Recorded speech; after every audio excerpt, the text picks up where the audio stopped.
Jonathan Harker's Journal continued.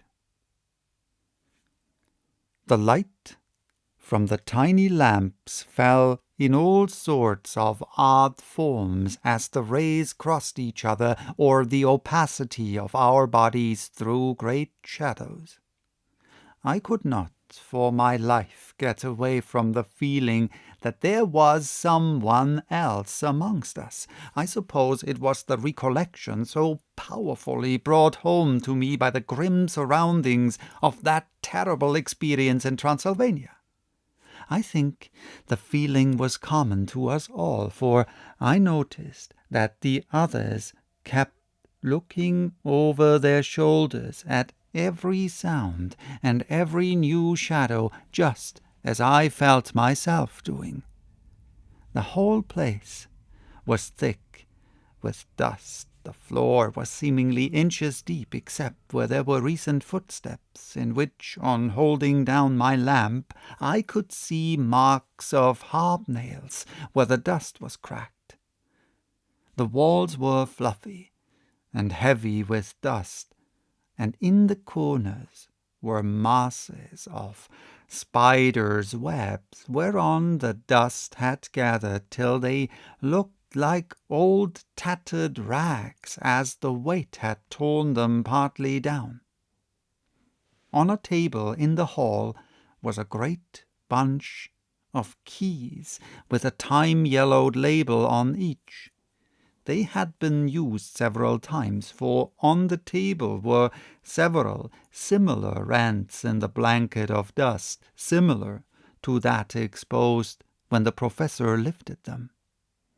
He turned to me and said, "You know this place, Jonathan. You have copied maps of it, and you know it at least more than we do.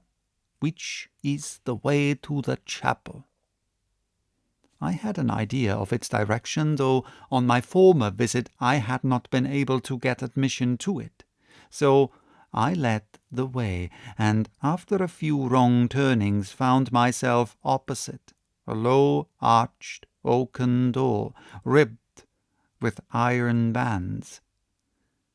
"This is the spot," said the professor, as he turned his lamp on a small map of the house, copied from the file of my original correspondence regarding the purchase.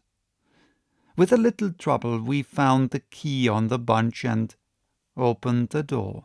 We were prepared for some unpleasantness, for as we were opening the door a faint, malodorous air seemed to exhale through the gaps, but none of us ever expected such an odor as we encountered.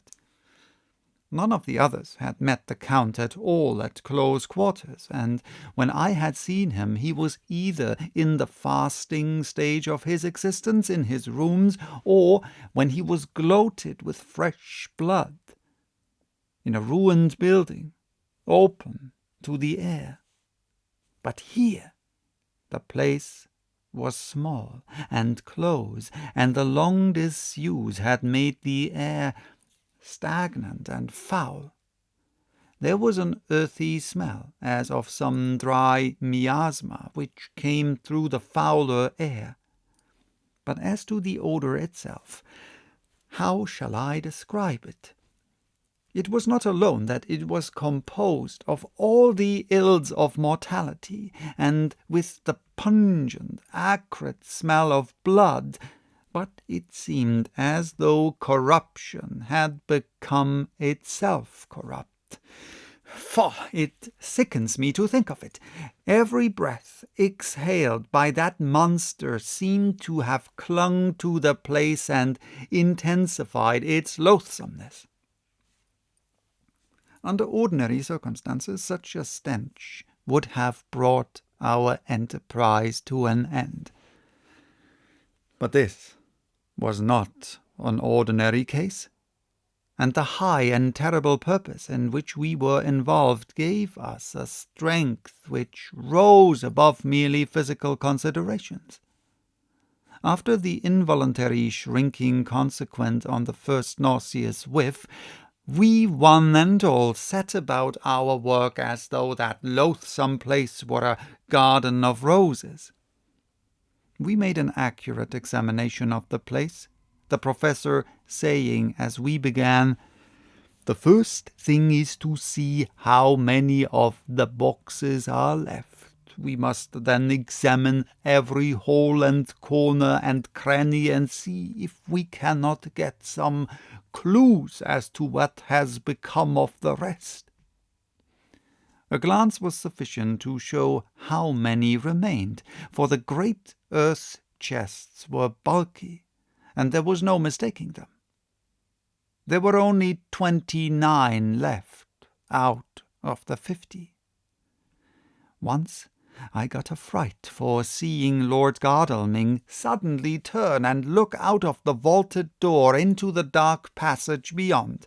I looked too, and for an instant my heart stood still. Somewhere, looking out from the shadow, I seemed to see the high lights of the Count's evil face. The ridge of the nose, the red eyes, the red lips, the awful pallor. It was only for a moment, for, as Lord Godalming said, "I thought I saw a face, but it was only the shadows," and resumed his inquiry. I turned my lamp in the direction and stepped into the passage. There was no sign of anyone, and as there were no corners, no doors, no aperture of any kind, but only the solid walls of the passage, there could be no hiding place, even for him. I took it that fear had helped imagination, and said nothing. A few minutes later I saw Morris step suddenly back from a corner which he was examining. We all followed his movements with our eyes, for undoubtedly some nervousness was growing on us, and we saw a whole mass of phosphorescence which twinkled like stars. We all instinctively drew back. The whole place was becoming alive with rats. For a moment or two we stood appalled, and, save Lord Godalming, who was seemingly prepared for such an emergency, rushing over to the great iron-bound oaken door which Dr. Seward had described from the outside, and which I had seen myself, he turned the key in the lock, drew the huge bolts, and swung the door open. Then, taking his little silver whistle from his pocket, he blew a low, shrill call. It was answered from behind Dr. Seward's house by the yelping of dogs, and after about a minute 3 terriers came dashing round the corner of the house. Unconsciously we had all moved towards the door, and as we moved I noticed that the dust had been much disturbed. The boxes which had been taken out had been brought this way. But even in the minute that had elapsed, the number of the rats had vastly increased. They seemed to swarm over the place all at once, till the lamplight, shining on their moving dark bodies and glittering baleful eyes, made the place look like a bank of earth set with fireflies. The dogs dashed on, but at the threshold suddenly stopped and snarled, and then, simultaneously lifting their noses, began to howl in most lugubrious fashion. The rats were multiplying in thousands, and we moved out. Lord Godalming lifted one of the dogs, and carrying him in, placed him on the floor. The instant his feet touched the ground, he seemed to recover his courage, and rushed at his natural enemies. They fled before him so fast that before he had shaken the life out of a score, the other dogs, who had by now been lifted in the same manner, had but small prey ere the whole mass had vanished.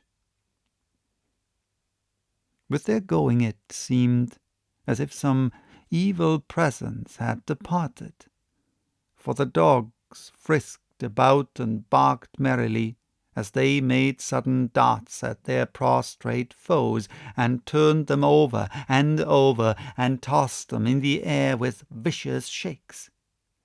We all seemed to find our spirits rise, whether it was the purifying of the deadly atmosphere by the opening of the chapel door, or the relief which we experienced by finding ourselves in the open, I know not, but most certainly the shadow of dread seemed to slip from us like a robe, and the occasion of our coming lost something of its grim significance, though we did not slacken a whit in our resolution.